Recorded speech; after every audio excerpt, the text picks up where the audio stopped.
आज हम एक ऐसी परमाणु आपदा की कहानी जानेंगे जिसे दुनिया से लगभग 20 साल तक छुपा कर रखा गया। यह कहानी चेर्नोबिल से भी पुरानी और शायद उससे कहीं ज्यादा रहस्यमयी है। जैसे ही कोई परमाणु आपदा का जिक्र करता है तो जाहिर है सबसे पहले जहन में चेर्नोबिल का नाम आता है। उसकी भयानक तस्वीरें, वो दिल दहला देने वाली कहानियां हम सब ने कहीं ना कहीं देखी या सुनी हैं। इसे इतिहास की सबसे कुख्यात परमाणु दुर्घटना माना जाता है ना?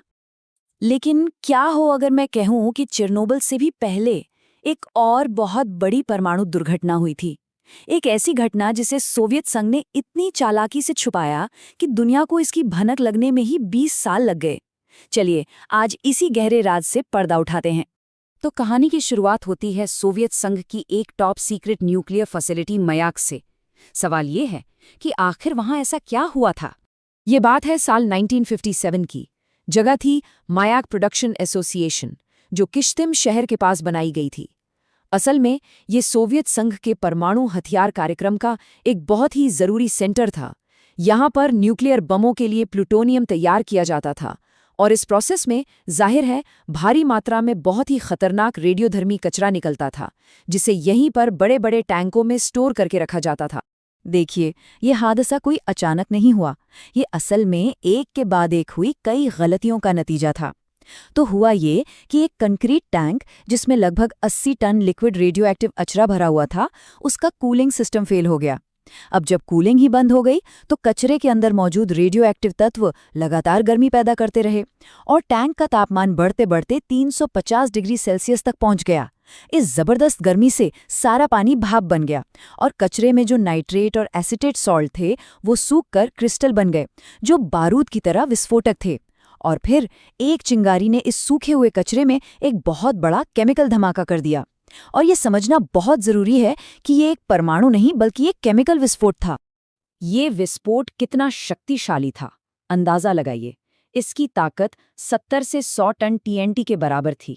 इस धमाके ने टैंक के ऊपर रखी 160 टन की भारी भरकम कंक्रीट की छत को किसी खिलौने की तरह हवा में उड़ा दिया। और बस यही वो पल था जिसने एक फैसिलिटी के अंदर हुए हादसे को एक बहुत बड़ी पर्यावरणीय तबाही में बदल दिया। उस जबरदस्त धमाके ने टैंक के अंदर मौजूद लगभग 20 मिलियन क्यूरी रेडियोधर्मी कचरे को एक मशरूम के बादल की शक्ल में 1 किलोमीटर से भी ज्यादा ऊपर हवा में फेंक दिया। ये एक अदृश्य जहर था जो अब हवा के साथ बहने लगा और धीरे धीरे जमीन पर बरसना शुरू हो गया। इस घटना के बाद जो रेडियोधर्मी कणों का विशाल बादल पूरे इलाके में फैला, उसे एक नाम दिया गया east Ural radio active trace, या शॉर्ट में EURT। ये जमीन, नदियों और लोगों पर फैला एक बहुत बड़ा, अनदेखा और जानलेवा निशान था। ये निशान कितना बड़ा था?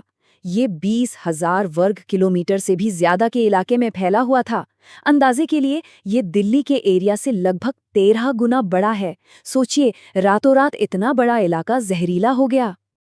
और इस जहरीले इलाके में रहते थे करीब करीब 2,70,000 लोग। ये वो लोग थे जिन्हें भनक तक नहीं थी कि एक अनदेखा, जानलेवा दुश्मन उनके पानी में, उनकी जमीन में और उनके शरीर में दाखिल हो चुका है। अब इतनी बड़ी तबाही, इसे छुपाना तो नामुमकिन सा लगता है ना? पर सोवियत सरकार ने ठीक यही किया। उन्होंने अंजाम दिया इतिहास के सबसे बड़े और सबसे शातिर कवर अप्स में से एक को। और ये कोई जल्दबाजी में की गई लीपापोती नहीं थी, बल्कि एक पूरी सोची समझी रणनीति थी। सबसे ज्यादा प्रभावित 23 गांवों को रातों रात खाली करा दिया गया। उनके घरों, उनके खेतों, सबको नष्ट कर दिया गया और फिर उन्हें आधिकारिक नक्शों से ऐसे मिटा दिया गया जैसे वो गांव कभी थे ही नहीं। लोगों को बिना कोई वजह बताए उनके घरों से निकाल दिया गया। उस इलाके के सारे मेडिकल रिकॉर्ड्स पर स्टेट सीक्रेट का ठप्पा लगा दिया गया और डॉक्टरों को सख्त हिदायत दी गई कि वे अपनी रिपोर्ट में भूलकर भी रेडिएशन शब्द का इस्तेमाल ना करें, ताकि बीमारियों और इस हादसे के बीच कभी कोई कनेक्शन ही न जुड़ पाए। और हैरानी की बात यह है कि ये रणनीति कामयाब हुई। पूरी दुनिया को इस भयानक घटना की सच्चाई जानने में लगभग 20 साल लग गए। ये राज तब खुला जब सोवियत वैज्ञानिक जोरेस मेदवेदेव देश छोड़कर पश्चिम पहुंचे और इस पर से पर्दा उठाया। तो अब जब सच बाहर आ चुका है, इस आपदा को इतिहास में किस नज़र से देखा जाता है और इसका असर आज भी कितना गहरा है? अंतर्राष्ट्रीय परमाणु घटना पैमाने पर जो हादसों की गंभीरता को मापता है, किश्तिम आपदा को लेवल 6 का दर्जा दिया गया है। यह बहुत ही गंभीर माना जाता है। इसे ऐसे समझिए कि सिर्फ एक ही हादसा इससे ऊपर है, चेरनोबिल, जो लेवल 7 पर है। इसका सीधा सा मतलब ये है कि लगभग 30 सालों तक, जब तक चेरनोबिल नहीं हुआ, किश्तिम ही इतिहास की सबसे भीषण परमाणु दुर्घटना। और इसका असर वो आज भी खत्म नहीं हुआ है। इस हादसे को 60 साल से ज्यादा हो चुके हैं, लेकिन यूआरटी के कई इलाके आज भी इतने ज्यादा रेडियो एक्टिव हैं कि वहां रहना नामुमकिन है। ये एक ऐसी जहरीली विरासत है जो दशकों बाद भी जिंदा है। तो पूरे कहानी को अगर संक्षेप में देखें तो ये कुछ इस तरह है। 1957 में एक जबरदस्त विस्फोट होता है, फिर उसे 2 दशकों तक पूरी दुनिया से छुपाया जाता है। 70 के दशक के आखिर में जाकर सच्चाई धीरे धीरे बाहर आती है, और आज भी उसकी एक स्थायी और खतरनाक रेडियोधर्मी विरासत मौजूद है। और ये सब हमें एक बहुत ही बड़े सवाल पर लाकर छोड़ देता है।